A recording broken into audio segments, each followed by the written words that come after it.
would appear to be some sort of a shoulder, upper body injury, but good sign to see her out there. She gets the first look and sticks it.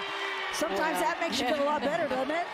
Sophomore, she gets her first career start for the Wildcats. No Casey Harder. She is out with a lower body injury, so they are missing her.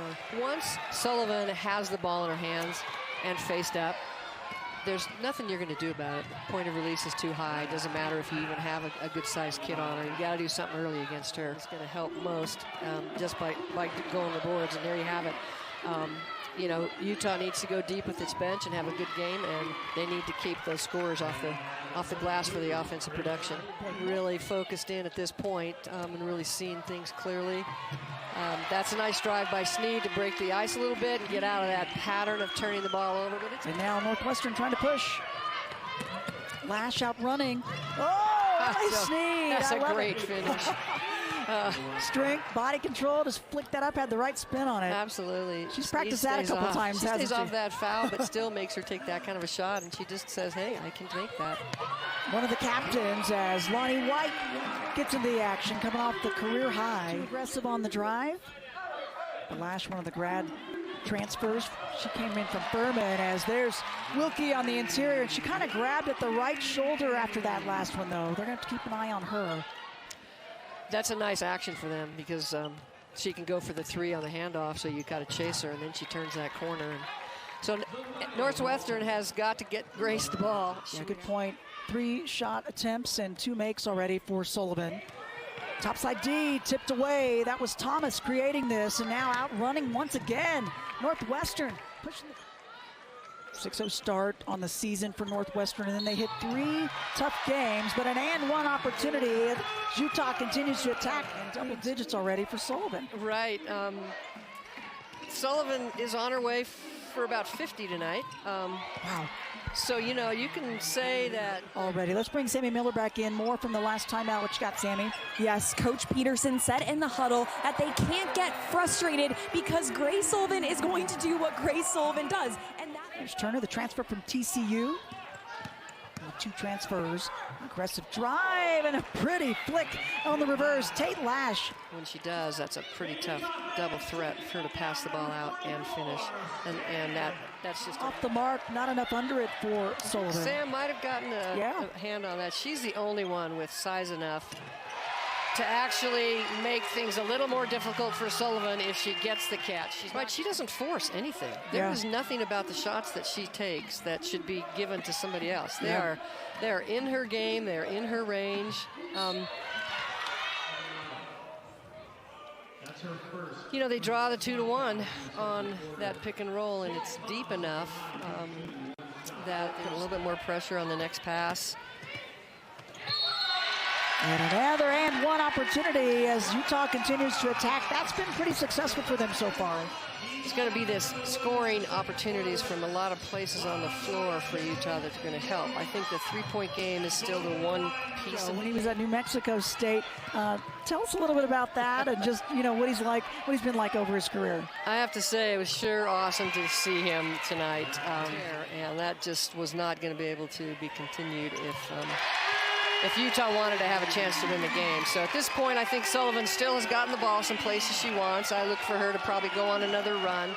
It's been close, but a scoring drought for Northwestern. 1 for their last 7 in almost 3 minutes. And the Utes add to it there.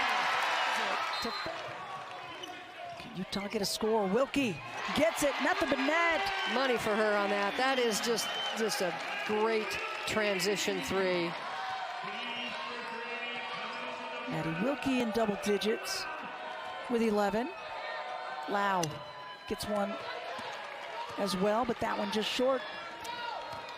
I mean, a 3-point game is certainly the way that you can get back quickly when you're trailing. But in Northwestern's case, 1 for 11 behind the arc has not helped him out much in this one.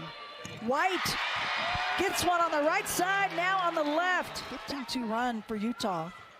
As that shot from Thomas doesn't go in, but that one does. No surprise. Lani White.